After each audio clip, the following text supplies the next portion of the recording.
I like to tell people all the time, they didn't have a press offense. When we played them in Hawaii, Jalen would always take the ball out, and he was their best ball handler. And so Derek Phelps, I said, look, anytime Jalen take it out, you get up, I'm going to get up. Montrose, you run back and protect the rim. Because I knew I was fast enough to get back across half court and get back to my man who was Juwan Howard. Right. And then Chris Webber wasn't really, kids don't shoot three like they shoot it now. He wasn't really shooting a three. So Montrose could just protect the rim and slowly get back out to Chris Webber. And unfortunately, they weren't as prepared for traps. I mean, they knew we were a trapping team. They burned a few timeouts beforehand, and that shows that they just wasn't ready to play us or prepared to play us as we were prepared to play them.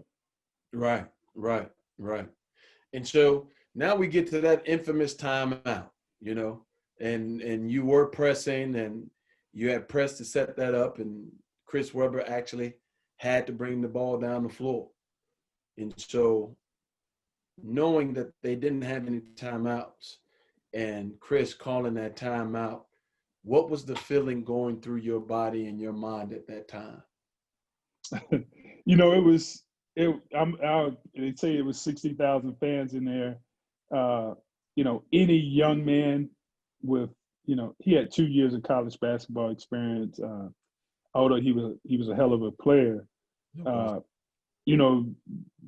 I'm sure that coaching staff told him, like they said on the tape, we told him we ain't had no timeout. I mean, Coach Smith told us. I mean, it's funny because I remember there was one practice, and you know what I'm talking about. There was always times where you had a blue and white team. He get the blue team 10 points, 15 points, 20 points, and he tell you guys to come back. That's right. So we in practice one day, and they call it situational. So we down 8 or 10 points with a minute and a half on the clock. Coach Smith said, all right, you guys got to come back. And there was always competition. If he never told you what you had to have. Right.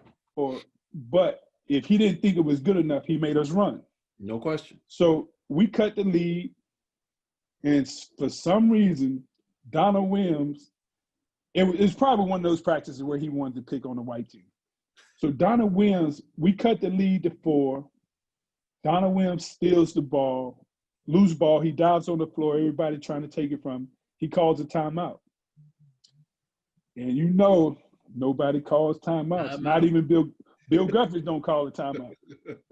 Coach Smith made us, man, this was after, back then when you could practice for 3 or 4 hours. Right. This was after a 3-4 hour practice. He put us on that end line, and I swear we ran 30 lines. This was after 3 hour practice, just for calling the timeout. And again, I hated running. You would think I did, but I hate any. Look, I don't run no more than I have to. So that, those type of practices, it builds character, but it also scars you. Coach Smith scarred a lot of us as young men. He scarred a lot of us. So oh boy. So that practice had to be in November, December, at the earliest, the start of the ACC tournament. I mean, ACC regular season. So he made us run. This was, November, December over a timeout. So we knew that we always knew how many timeouts we had. We always never called a timeout unless Coach Smith said call a timeout. And running Chris Webber up the sideline, and myself, when I look back on it, I heard some people saying timeout. Right. And we were a good trapping team. We proved that all year that if we got you in the corner, you were gonna throw the ball up in the air for whoever can catch it. And Chris Webber knew it. That's why he called a timeout. But he probably heard someone else tell him a timeout. But if they would have had a press offense and the primary ball handlers would have been bringing the ball up, the trap would have never happened. So that's kind of my recall of the whole situation. And when people ask that question about that timeout, it always goes back to the game we played in November, December, and then that one practice where Donald Williams called a timeout when he was laying on his back, nowhere else to go with the ball. Coach Smith made us run for it. Boy, well, yeah. hey, I'm surprised he didn't. I'm surprised he didn't get Donald. Get him a cup of Gatorade and a water. It make him watch us run. Yeah. Sit on the side, Donald. Watch your teammates run. Yeah. What you did. So, having the fulfillment of winning the national championship your senior year, man, explain to us how that felt, George. It was a great feeling.